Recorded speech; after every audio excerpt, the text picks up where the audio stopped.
Dengarkan cerita Jakatarup dari Jawa Tengah. Pada zaman dulu, ada seorang pemuda bernama Jakatarup. Sepeninggal ibunya, Jakatarup mengisi hari-harinya dengan berburu. Hampir setiap hari ia berburu ke hutan.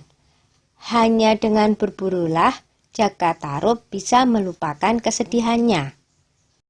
Begitu juga pagi itu, Jakatarup pergi ke hutan untuk berburu seperti biasanya. Ketika sampai di hutan, ia hanya menunggu hewan buruan lewat di depannya. Tetapi, tak ada satupun hewan buruan yang ia dapatkan. Jakatarup pergi ke danau Toyawening karena kehausan. Tiba-tiba, ia mendengar suara gadis-gadis yang sedang bercanda. Mana mungkin ada gadis bermain di tengah hutan belantara begini? Suara itu semakin jelas terdengar. Jakatarup mengintip dari balik pohon besar. Alangkah terkejutnya ketika dia menyaksikan 7 gadis cantik sedang bermain-main di danau Toyawening. Semuanya berwajah cantik. Dari percakapan mereka, Jakatarup tahu kalau 7 gadis itu adalah bidadari yang turun dari kahyangan. Apakah ini arti mimpiku waktu itu? Pikirnya senang. Jakatarup melihat ada tumpukan selendang di atas sebuah batu besar di pinggir danau. Selendang-selendang itu memiliki warna yang berbeda-beda. Jakatarup berniat mengambil salah satunya.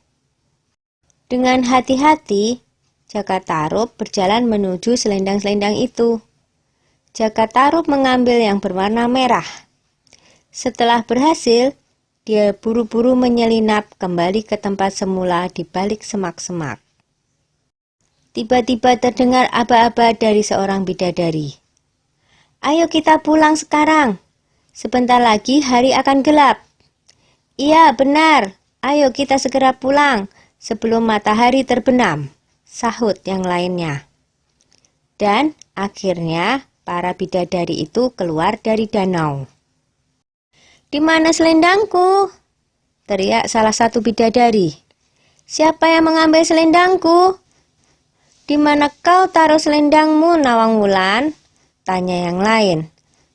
"Tadi di sini," jawab Nawang Wulan. Ia terlihat sangat panik karena tanpa selendang itu dia tidak akan bisa kembali ke kahyangan. Karena hari sudah mulai gelap, yang lain terpaksa meninggalkan Nawang Wulan sendirian. Dia hanya bisa melambaikan tangan kepada keenam temannya yang terbang menuju kahyangan. "Mungkin sudah nasibku untuk menjadi penghuni bumi," pikir Nawang Wulan sambil menangis. Dia lalu bergumam, "Barang siapa bisa menolongku, akan kujadikan saudara jika perempuan. Jika dia laki-laki, akan kujadikan suamiku." Lalu Jakatarup pun muncul dari balik pohon untuk menolong Nawang Wulan. Akhirnya Jakatarup pun menikah dengan Nawang Wulan, seorang bidadari dari kayangan.